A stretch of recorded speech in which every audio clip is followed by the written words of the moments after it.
Hello and welcome to our today's news on Kivu Connect. My name is Nyanzobi Mwiza.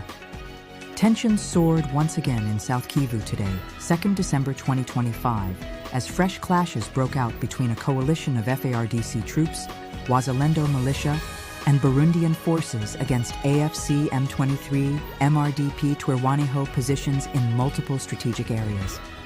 The renewed hostilities reported in Katogota, Kaziba, Kasika, and Chivanga have heightened fears of a wider escalation in a region already scarred by recurring conflict.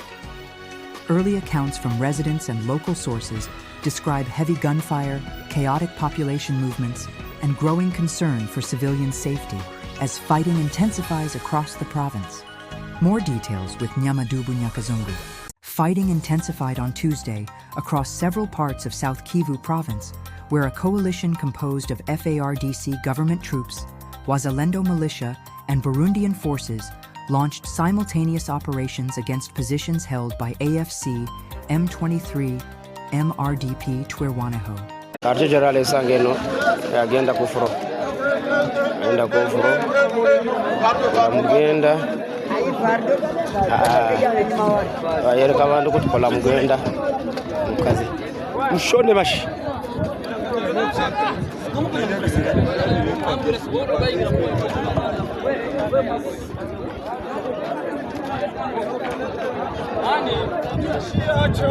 Coordinated assaults reportedly targeted strategic localities, including Katogota, Kaziba, Kasika, and Chivanga, areas that have been the target the FARDC coalitions, as it has many times revealed by their allies Wazalendo on social media in Uvira and surroundings in recent weeks. Sources on the ground describe a rapidly deteriorating security situation, with exchanges of heavy weaponry continuing throughout the day.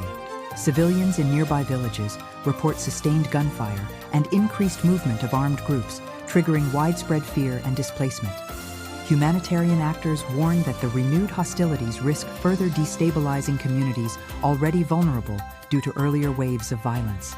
In Kamanyola, the conflict's impact on civilians became evident when an explosive device, allegedly launched from the coalition forces aligned with the Kinshasa government, struck a populated area.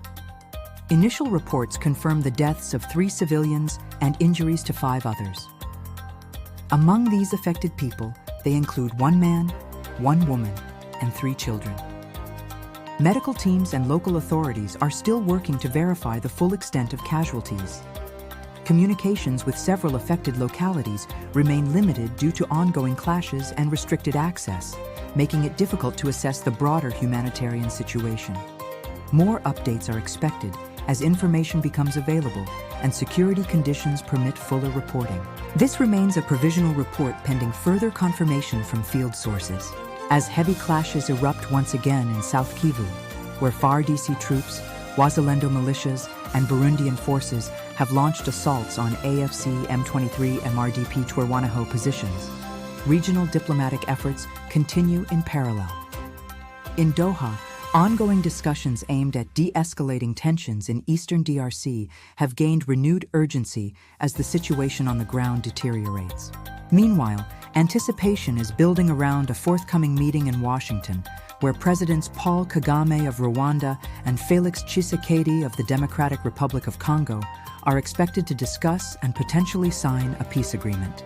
The convergence of intensified fighting and high-level diplomacy underscores both the fragility of the current moment and the critical stakes for regional stability. Thanks for watching Kivu Connect. My name is Nyamadubu Nyakazungu. Stay safe and see you next time.